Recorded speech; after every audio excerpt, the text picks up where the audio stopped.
Welcome to Baseball Night in Dayton, the Dragons Preview Special. Our entire focus on reopening has really focused on two words: clean and safe. That is the message from the team president as the Dayton Dragons are finally set to return to their home diamond tomorrow night. Coming up in the next half hour, we will show you some of the changes to expect at the ballpark this year. And it's been 20 months, over 600 days since the Dragons last played a home game. Tonight, we will reintroduce you to the team, their new manager, and much more as we get you ready for the home opener. And with that, we welcome you to Baseball Night in Dayton. Of course, what was supposed to be the Dragons' 21st season last year was wiped out by the pandemic. Hutch Konerman has more on our year without Dragons baseball. It definitely created feelings of sadness because you knew how this place is when it comes alive during a game, and it definitely was something that always reminded you that we were in the middle of a pandemic. A somber stoppage not lost on Dragons president Robert Murphy. One of the things that makes Dayton baseball great is the quality employees that we have working here. And to have to furlough them was difficult, heartbreaking, emotional. It was not a good time. But our folks are professionals. They understood exactly why we were doing what we were doing. They knew that it was going to be a relatively short-term fix for us to be able to come back stronger and better than ever. Tom Nichols has called baseball games for more than 3 decades. In the summer of 2020, the voice of the Dragons fell silent. Every day there was a shocking new development. The NBA shut down, and then you had the Big Ten tournament, I think, literally in the middle of games, canceled the rest of the tournament. And you start to get that feeling, before long, everything's going to shut down, and eventually, of course, it did. And I remember the day we closed down the office very well, and we wondered, how long is this going to last? And you thought, well, it's going to last at least a few weeks. And of course, as things turned out, nobody played all season, not only the Dragons, but anywhere in minor league baseball. And there's some perspective maybe all of us have gained. You get into that rut sometimes of playing every day and take things for granted. And now there's some perspective been given to everyone, not just the players, but the broadcasters and everyone else involved. Perhaps nothing seems more isolated than an empty sports venue. Day Air Ballpark has been devoid of Dragons activity for 20 months. Now, as the diamond gets ready to sparkle again, it's a reminder that indeed absence does make the heart grow fonder. One of the messages that we received loud and clear, we wanted to create a love affair between this organization and its fan base and this community. And I think that when you see how people have responded by renewing their season tickets, and it's not just that, it's, that's definitely put your money where your mouth is, but the thing that they would do when they would write us letters or give us phone calls or leave us voicemails talking about, hey, you have been supporting this community now for 20 years, and we need to support you now. It does provide some normalcy, and I think it will for the fans as well, to come out and see Dragons baseball here at Day Air Ballpark. And that'll be a role that we'll play that'll be a positive one within the community this spring and summer. You really learn a lot about a partner when you're going through a very difficult time. And we were going through a difficult time through this pandemic, and Day Air was there from start to finish, always willing to help us, always willing to participate in any community endeavor that we had. They have been a terrific partner in a season where it was very difficult to partner. So we are excited to actually open up this stadium, now known as Day Air Ballpark, and have our fans get to know them the way we have gotten to know them. And speaking of partnerships, Dayton CW is once again your home this season for Dayton Dragons baseball this year. We'll be televising 25 games with our first broadcast coming up this Friday night when the Dragons take on the Lansing Lugnuts at the new Day Air Ballpark. Tom Nichols will have the play-by-play. He'll be joined in the booth by our very own Jack Pohl. And the Dragons want fans to feel confident coming back to Day Air Ballpark this year, so they've implemented a number of safety measures. Among the many changes, a ticketless entry into the ballpark, no cash sales throughout the stadium. The game day program will now be an app you download to your phone, and even fan favorite giveaways will be virtual this year. All of this to keep fans engaged and safe while at Day Air Ballpark. And while many players are focused on the season ahead, one Dragons player is also keeping one eye on his post-playing career as an officer in the U.S. military. 2 News reporter Adam Reif shares his story.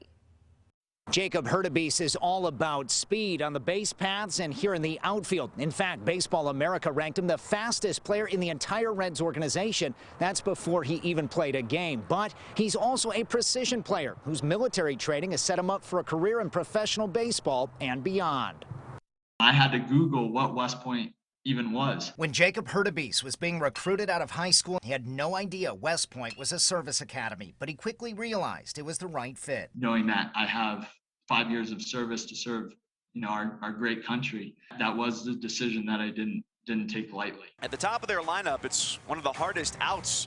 Jacob Hurtubise on a 16-game hitting streak. A cadet's day begins before 7 and is carefully regimented. It includes structured classes, meals, drill and instruction, and extracurricular activities. And that's before you add in a Division I athlete's training, practice, and game schedule. When they walk out of here, it's very impressive, and they do turn into great leaders who have tremendous values. Jim Foster coached Hurtubise at West Point, but arrived after he had already been recruited. When I walked out on the field and, for our first workout and saw Jacob, I said, whoa, what do we got here? He just had electricity in his body. Hurtubise developed into an All-American at West Point and was named the Conference Defensive Player of the Year in center field. But no matter the success, Hurtubise prepared for the active duty service that awaits West Point graduates. But in 2019, a policy change allowed service academy athletes to play professionally if given the chance. That just opened the door and made my decision so much easier.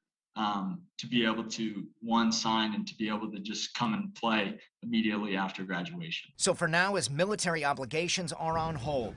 A lot of teams were in contact leading up to the draft, but the pandemic slashed the draft from 40 rounds to just 5. Hurtubise was not drafted. 2 days after graduation, he drove home to Indianapolis through the night. 9 a.m. I had the Cincinnati Reds calling. I had the Chicago Cubs calling, Detroit Tigers. The Cincinnati Reds organization were the best fit. Stolen base attempt by Hurtubise. He's in at second. The throw leaks to center. Outman tosses to third. Hurtubise is safe there as well. As he begins his first professional season, he's grateful for the resilience, determination, and discipline he learned at West Point. I can't thank enough the coaching staffs there that I played under, just the development and the time that they put into me as a player. It made for a great 4 years, a very challenging 4 years, but I wouldn't trade it for the world. We're all proud of him. He's an even better person than he's a tremendous baseball player, and I'm glad he's doing well, but he's an incredible person. Jacob Hurtubise says one of the first things he did after signing with the Reds organization was to look up the stolen base records. So far, he says nobody's challenged him to a one-on-one foot race. At Day Air Ballpark, I'm Adam Reif for Baseball Night in Dayton. And coming up, how the state of Ohio has made a big impact on our national pastime. Eddie Kilroy has that story when Baseball Night in Dayton returns.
The Dayton Dragons have certainly earned their own place in baseball history, but did you know they're also a key piece of Ohio's impact on the game? Two sports reporter Eddie Kilroy digs deeper into the Buckeye State's impact on the national pastime. The history books show the Dayton Dragons are best known for their consecutive sellout record, but on the field, the Dragons continue inserting themselves into Ohio's rich baseball history. The Buckeye State has solid roots in America's pastime. 1,060 Ohioans have played professional baseball at the highest level. 36 have worn a Reds uniform. 19 are enshrined in baseball's Hall of Fame in Cooperstown. Among them, Cy Young, Cincinnati's own Barry Larkin, and Dayton native Mike Schmidt.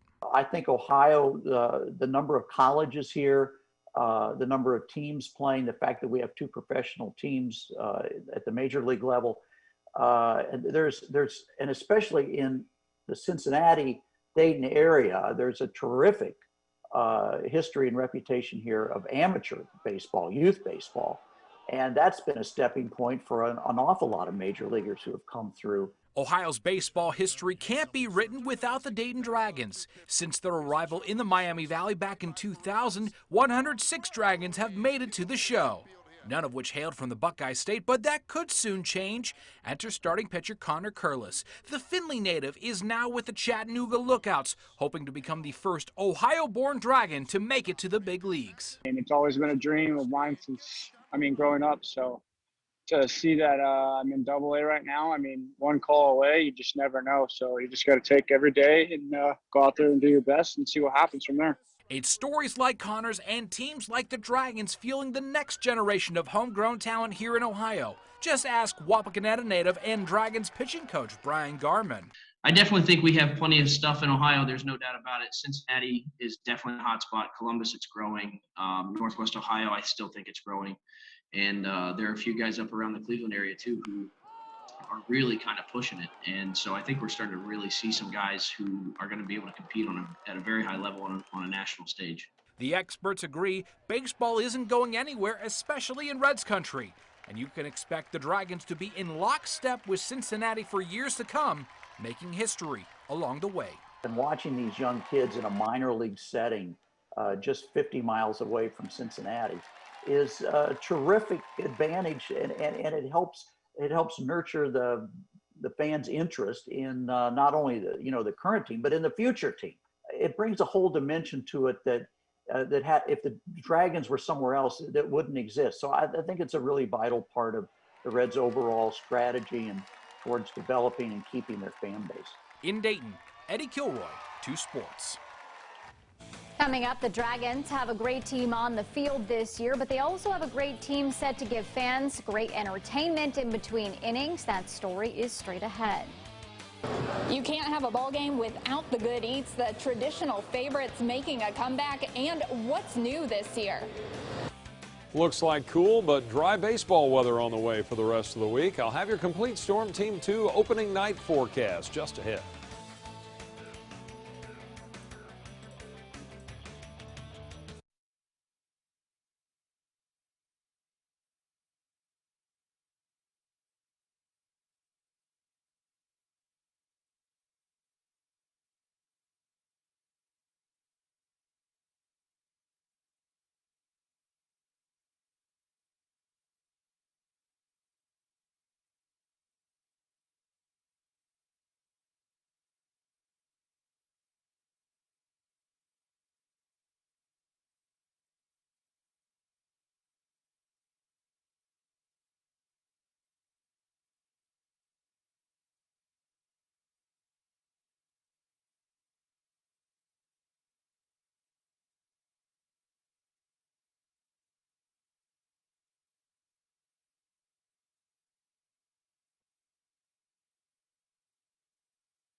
All right, be honest here, for many of us, going to the ballpark is all about the food, and you will see some new items this season at Day Air Ballpark. But ordering will look different, and 2 News reporter Kelly King is diving deep into the food and has the changes to keep everyone safe.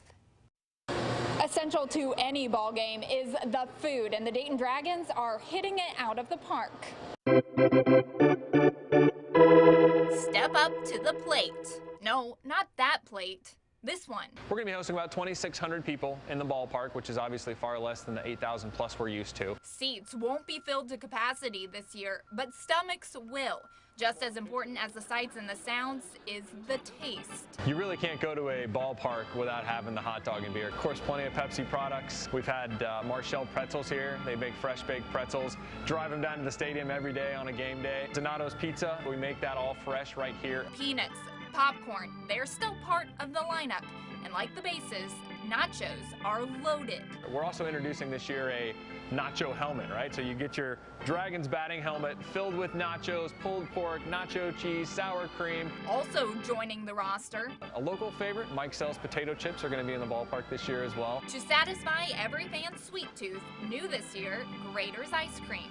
All of you who are looking for a Grater's fix can wait no more. They'll have prepackaged containers in all of our concession stands. So if you want your black raspberry chip, we got you covered. And Dippin' Dots is making a comeback. Little known fact, we are actually the largest single-site seller of Dippin' Dots in all of minor league baseball. While offering plenty of eats, you won't see as many food carts. A lot of the carts that we would have on the concourse aren't going to be available because those are points where people will get congested. Since concessions bring the crowd, ordering and paying for food will be a brand new ball game. You're going to see stanchions up there, and you're going to see the logos that we've placed on the ground to help keep people separated. In addition to that, we will have limits on the number of people that can actually be in line at any given time. Customer service staff will be running interference, just to make sure that we don't have so many people bunched up in line that it kind of defeats the purpose of trying to keep folks 6 feet apart. Leave the dollar bills and the coin at home. Cash is out. So now you can pay with credit cards, but we now also accept digital forms of payment such as Apple Pay and Google Pay as well. And we're doing that again to reduce on some of those touch points. Everything that we're doing at the ballpark will probably have some learning curve to it. But they're ready for every curveball thrown their way. We're still going to have a lot of fun. It's still going to be great. Just going to be a little different. In addition to the cashless pay at the concession stands, the entire park is going cashless this year. Kelly King, 2 News, working for you. And when it comes to having fun, the Dayton Dragons know how to do it. But this year, the fun will go beyond game days and keep the entire family entertained. Emily Gibbs has more.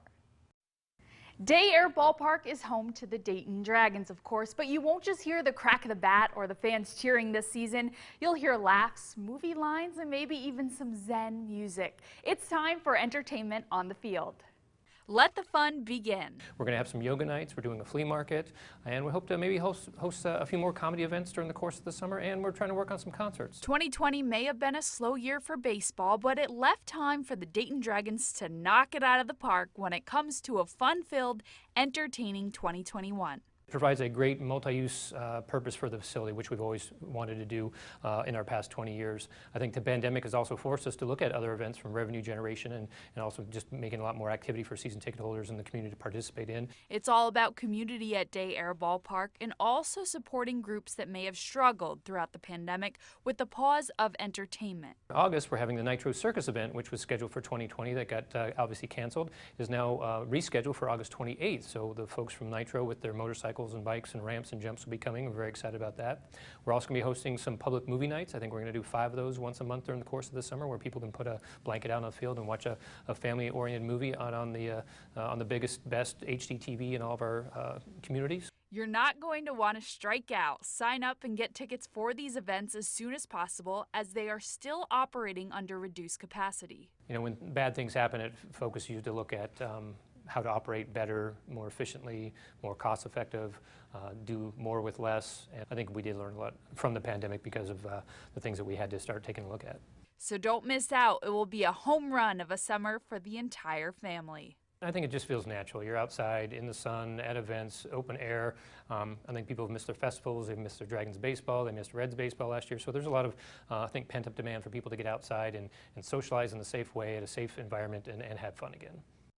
For the full schedule of entertainment events happening at Day Air Ballpark, head to their website. For Baseball Night in Dayton, I'm Emily Gibbs.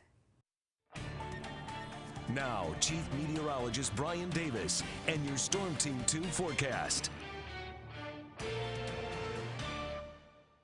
May baseball weather, more like April baseball weather, I guess, since we got started a month late. The weather decided to cooperate with the same kind of weather in April.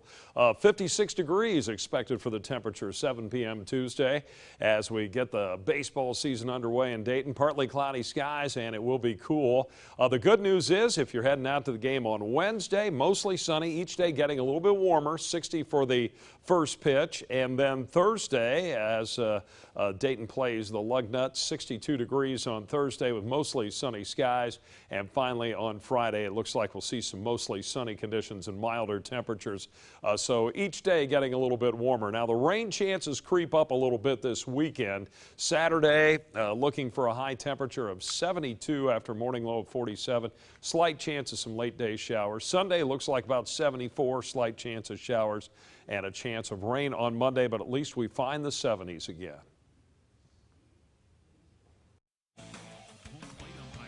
Coming up, you'll meet new Dragons manager Jose Moreno. Find out why he is so happy to be in the Dayton dugout this year. That and much more when Baseball Night in Dayton continues right after this.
Two Sports, powered by Ford. Welcome back to Baseball Night in Dayton. Jose Moreno was once a young player dreaming of a chance to make it to the big leagues. But now, as the new manager of the Dayton Dragons, he's doing all he can to help others realize their dreams of playing Major League Ball. I played for Baltimore and Cleveland. So my last year as a baseball player was 1994. I spent 2 years without any baseball related, doing different stuff, going back to school. And by that time, Cleveland Indians asked me to be one of the coaching coaches of the academy in Venezuela.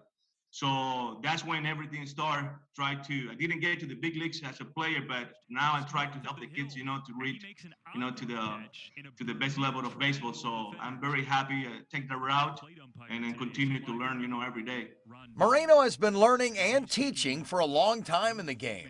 He spent the last 22 years as an instructor, coach, coordinator, and won 3 league championships as a manager with affiliated clubs. Now his journey has led him to the top job in the Dragons dugout. Very excited to be over here. Great environment, baseball town. You can tell, was watching videos and asking questions, to the previous manager, like Luis Bolivar and Jose Nieves. So great comments. Unbelievable atmosphere over here in Dayton, so I'm happy to be here. He's also happy with his first Dayton roster that features 3 of the Reds' top 15 prospects. I think we have a little bit of everything, We have a few players, with power. We have speed. Our pitching, is really good. Defensively, we're going to make, we have a very solid, fundamentally team that's going to play, fundamentally sound. And with speedsters like Michael Ciani and Jacob Hurtubise, Moreno will be able to manage the style of baseball he's always wanted to. I like to play fast. Our defense, play fast. I would like to create opportunity to score runs. I don't like to go, station to station, base to base. I like a hit and run a lot. I know baseball right now is a little bit of different, but I like to put pressure on the bases and a little bit of football mentality, line run scrimmage, play fast. If you play fast, you force the other team, to play the A game. So that's something that we try to do over here with the Dayton Dragons. All right, the home opener tomorrow night will feature the Dragons against the Lansing Lugnuts for Game 1 of the 6-game series. Eduardo Salazar will get the start for Dayton. First pitch at 7:05. The Dragons, by the way, are 5-1, their best start since 2010. Meanwhile, the Reds beat the Pirates tonight 14-1 for their 8th straight win over Pittsburgh. Tyler Naquin 2 for 5 with a homer and 4 runs batted in. Thanks so much for tuning into our Baseball Night in Dayton. All your news, weather, and sports next over on Channel 2.